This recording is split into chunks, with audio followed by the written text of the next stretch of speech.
That's interesting. But moving on from all the hard fork mayhem, EOS, like, because I'm hearing a lot about EOS, Levi, man. I'm hearing that it's going to be like, I'm hearing it's going to be an Ethereum killer. I'm hearing it's going to take over Ethereum. Yeah. I mean, I'm hearing things. I'm hearing it does sound quite impressive. And in previous videos, I've been kind of 50-50 on EOS.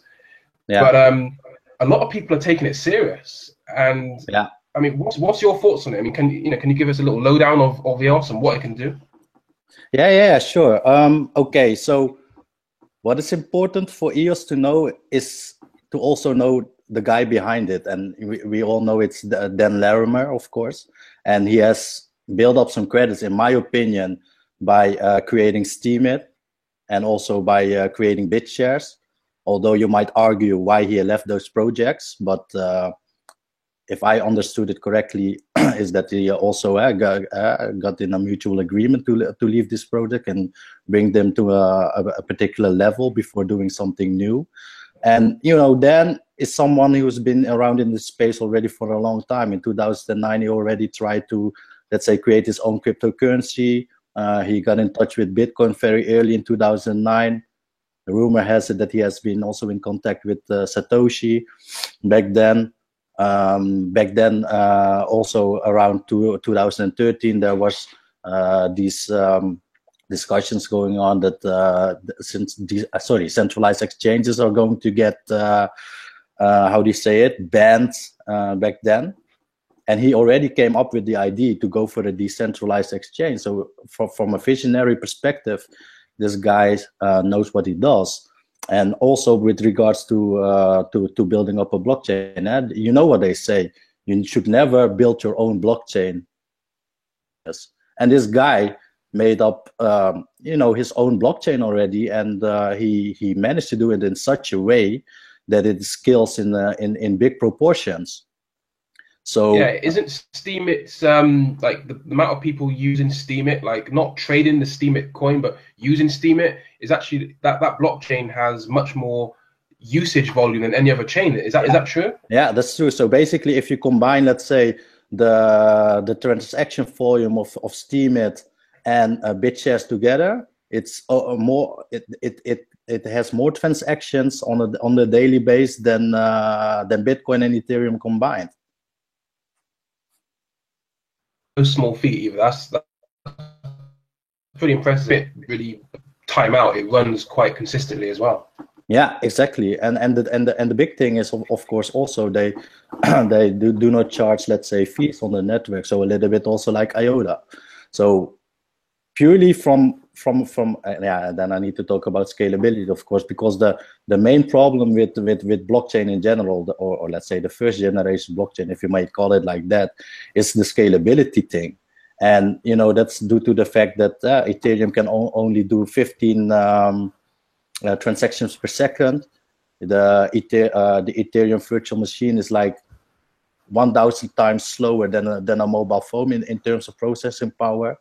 So that will not be ready for let's say mainstream adoption. And if you look at it from economics perspective, and if you want to scale out, let's say, like platforms like Facebook, for instance, will have over 1 billion users, then it doesn't make sense to have, let's say, a transaction of 15 transactions per second. And with BitShares at the moment, you already have 100,000 transactions per second. So I don't know if you have ever traded on Ether Delta, for instance. It's pretty slow, because it's dependent. Exactly. So there are some discussions going on that Bitfinex and EOS are going to collaborate whenever the EOS platform is there. So I'm pretty excited where that will head to in the future. So what the thing is without going into too technical, because I'm not that very technical, but I'm just looking at, let's say, the things that make a particular technology differentiate from another technology.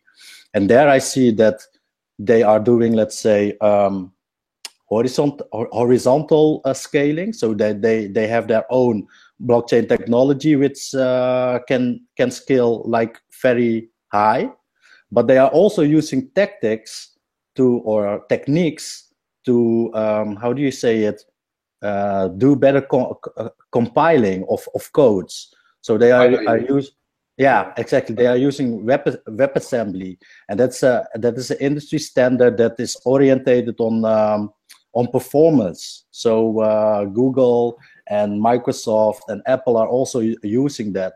So from that perspective, it's already getting faster. And whenever you are building, let's say, decentralized applications, it will also be faster due to let's say, a little bit of side blockchains that are being created. So it's not only it's not only on one layer, on one main chain that where everything needs to happen. So the biggest difference between Ethereum and EOS is the fact that EOS is an operating system and Ethereum is more like a Windows. So you like MS-DOS, you can compare it like that. So Ethereum is like a MS-DOS and EOS is like a Windows, you know? I understand, yeah. That's a good description, yeah. Mm-hmm. So it has particular should you say modules on it, like authentication as a standard package, permissions as a standard package, but also databases as a standard package, and scheduling of applications. So that makes it very easy, let's say, for developers only to focus on the business requirements or the business features of an application, and do not need to be bothered with all the technical details where all the stuff that I've just listed in blockchain language. Do you know what I'm saying? Sorry for my bad English every now and then. That's good. You've explained it really well. Yeah. So if you look at it from that perspective, it's very easy, because if you look at all the developers that are around the world, there are, if you look at C#, for instance, there are approximately 10+ million C# developers. And if you look at blockchain developers, there are only, they say, approximately 10,000, and they're not even all specialized in Solidity of Ethereum, right? So we need to build something that is also something to be heavily adopted by the mainstream developers. But if you also look at look at it from a corporate perspective. Also from a corporate perspective, if you would put Ethereum into a legacy technical environment, it will take a lot of, how do you say it, change into a big organization, which in the end will cost a lot of money. But now if you have an operating system where you just build stuff upon, then also it can, how do you say it, communicate better or integrate better with a legacy system. Yeah, exactly.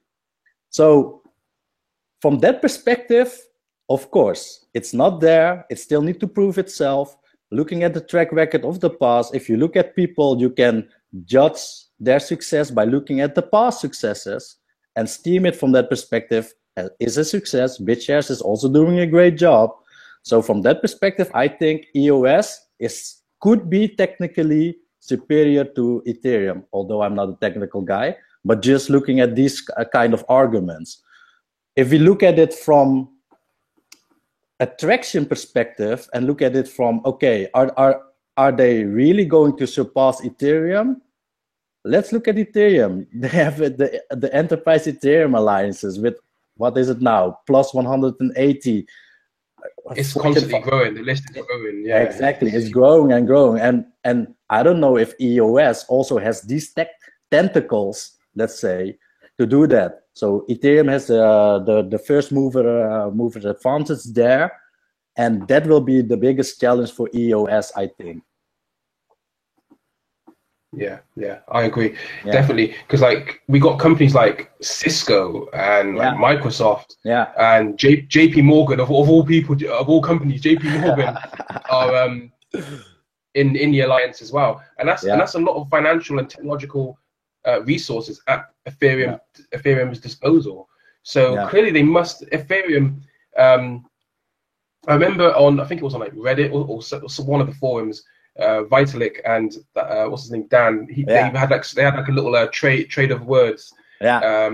Each other, kind of arguing about which chain is more efficient and more superior. I haven't got the link. I can't remember exactly when it was. I've also touched base upon it a while ago. No. Yeah. So yeah, it's going to be a very interesting and competitive future for the more innovative blockchains as we go forward. But you've explained. Yeah. Sorry, carry on. Sorry to interrupt, but you know the thing is, I don't know the abbreviation of EOS, but I think Dan is really with Ethereum. I really think it's named like Ethereum operating system just to him.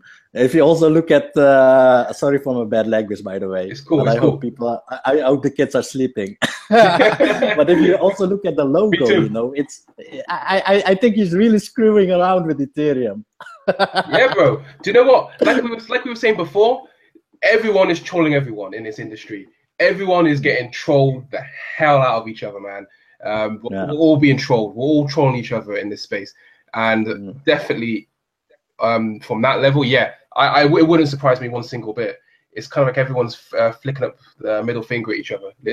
Yeah. But yeah, you've explained. I mean, because last time you explained IOTA really well for people, and you explained EOS really well. So yeah, I'm glad we've touched on that. But